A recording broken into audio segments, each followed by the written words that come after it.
24k into the London Marathon, everything was going to plan till it wasn't. And I felt a sharp pain in the bottom of my right foot. And in that moment, I knew my day was kind of ruined and I wasn't going to have the race I wanted to, or the one I trained so hard for the last 16 weeks prior to that. But let me give you the start of the story. So this would be my second marathon, full marathon that I've ever done. I ran Manchester Marathon in 2025, which was another god-awful experience where I was in an immense amount of pain and came out of it definitely a stronger person and knowing I could do hard things, but not being super proud of my effort in general, of how fast I ran it. And I know it wasn't the point, to be honest. When I signed up for it, it was just to complete the marathon. But obviously, I'm a competitive person. I want to beat my potential.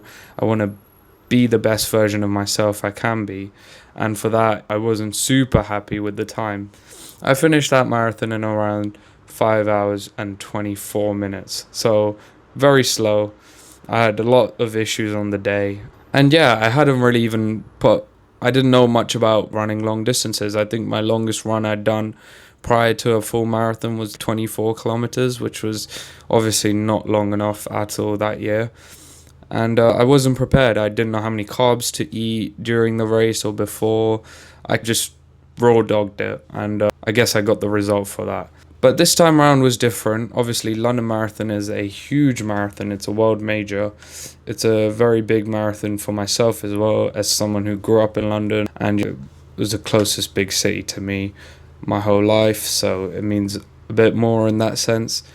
And it was a great experience. I have to start by saying that the crowd were immense. Running through the streets of London was crazy. And yeah, I'm super grateful for the opportunity to even run it because it's the most popular race in the world. I think 1 million people signed up for it. So the fact I even got to run it, I was super lucky and super grateful. But yeah, this time around I had a bit more knowledge. I had the experience of severely fucking up my body from the first time I ran it. It's the first time I ran a marathon. So this time I'd trained more.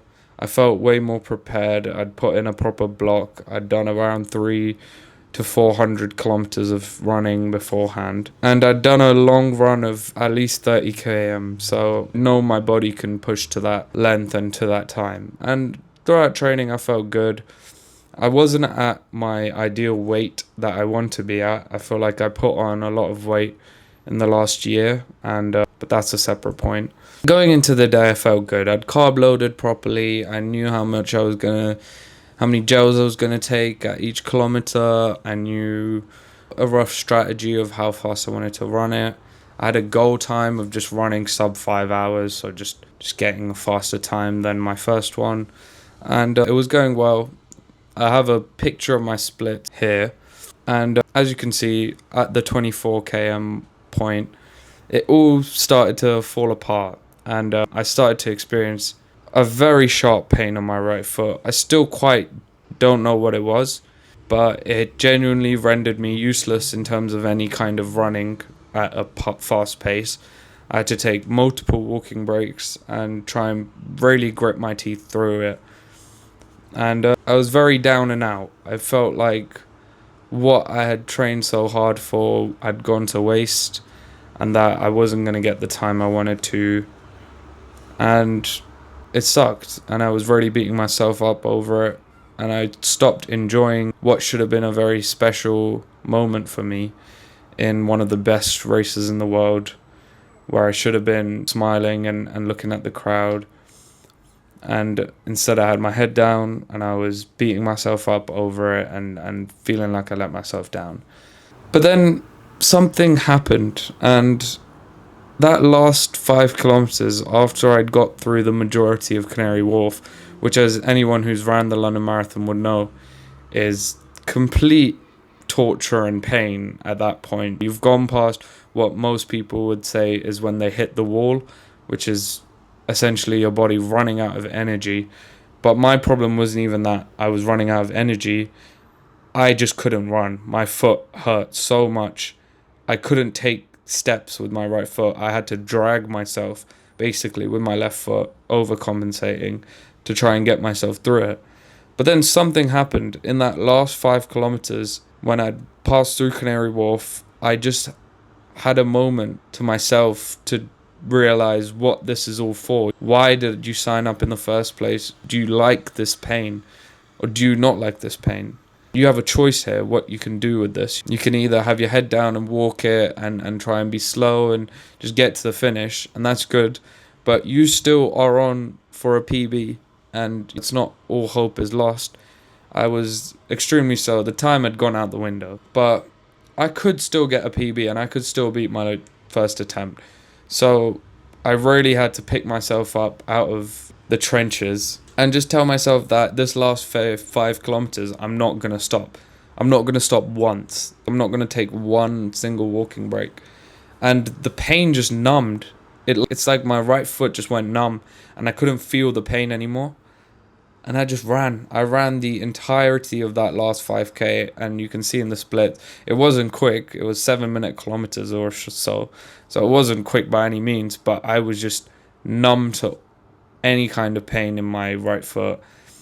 And I was just dragging myself out of hell, it felt like, to get to that finish and to just somehow get a PB, which I did end up doing. I got a PB in the London Marathon. I got 5 hours 17, which of course was not the goal at all, and it was way off, but it was still a PB. It was still a 7-minute PB from my first attempt, and it sucked because I know that my fitness was there and I could have done it way faster. According to my watch and my training estimates, I should have been realistically running it around 4:30 to 4:45. But it just went wrong, and it shows how hard marathons really are, and you got to respect the distance. And just because your watch says something doesn't mean you can actually go out and do it. And when you're in those dark moments and those moments where you're questioning why do you sign up for these events and these races, it's really important to have a very strong why. And my why is just chasing the best version of myself. I know I could do more, and I don't want to leave anything on the table and look back with regret to think that I could have been great, but I wasn't. So I guess what I want to leave you with from this video is, how much are you leaving on the table? Not just in terms of your physical being, but your mental. How much comfort do you like to live in, and how much does that take away from what you could be? And I ask myself these questions every day. How do you find the balance between enjoying the pleasures but also chasing the pain and the suffering? Because a lot of growth comes from that. And I realized that for me, I'm happiest, and the true pleasure for me in life is when I'm making progress and when I'm getting better. So just having an aspect of that in every day of life is super important to me. And that's what I'm trying to do, instead of hyper fixating on goals, which obviously are important, and there's 100 reasons as to why you should have big goals and chase big dreams, but also just the daily grounding of get 1% better every day, put your work in and make progress, because that is where true happiness and pleasure comes from. At least for now, in this phase of my life, I feel like that. And yeah, London Marathon didn't go my way. It wasn't the perfect race, but it taught me a lot of things. And I know the next time I run it, hopefully I run it again next year, I can take all those learnings into another PB, another improved version of myself, and to just keep pushing the limits of what I think I can achieve, and to never put myself in any box or limit myself or create excuses.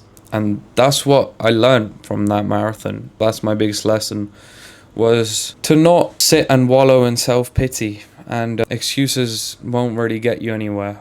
And you need to remember your why, and remember why you do what you do and why you sign up to these things. No one forces me to, and no one was pointing a gun at me and saying go run a marathon.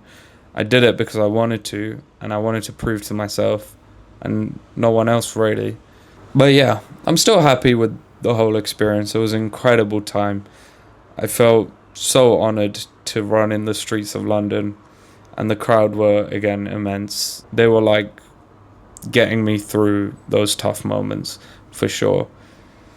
But yeah, So now that big goal is ticked off for 2026, I've got another one lined up, and you'll have to wait to follow the channel to see what else is coming up, because we're nowhere near done. We're about halfway through 2026 and there's still huge things to go this year. I've still got huge goals. I've got more motivation and drive now to keep going and keep being consistent with content, because I feel like I've not been pushing out as much content as I know I can be, and we've got new goals to move on to, and new challenges to test ourselves to keep getting better, and let's go. And so make sure you follow along and stay tuned on the journey. See you next time.